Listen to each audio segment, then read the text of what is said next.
There is nothing alleged factually against President Trump that is not political speech. So what this court has to decide is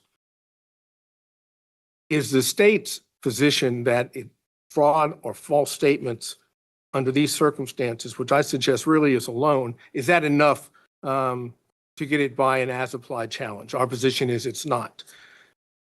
Is there another way to look at this? They're going to argue at the same time that it's integral to criminal conduct. But it's the speech that's being punished.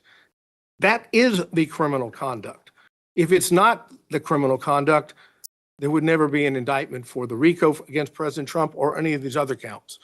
Take out the political speech, no criminal charges. Political speech disagreed with, basis for all charges.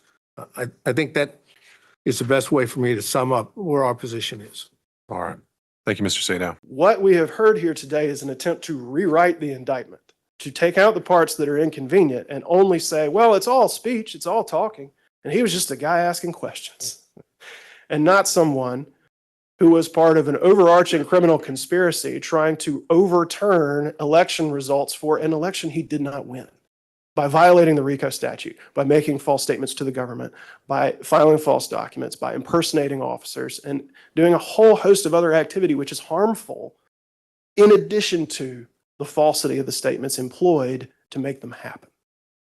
So I think there's been a suggestion that Your Honor can sort of reframe what you're looking at, but Alvarez does nothing to shift the basis that the court should stand upon when evaluating the indictment. And that is to say, is this speech being punished solely because it's false, solely because of its viewpoint? Or is it speech that's being demonstrated as integral to a pattern of criminal activity? And finally, the fact that it speaks to political concerns or core political speech, and this is something that the court in DC thoroughly addressed, does not change the fact that it can be employed as part of criminal conduct.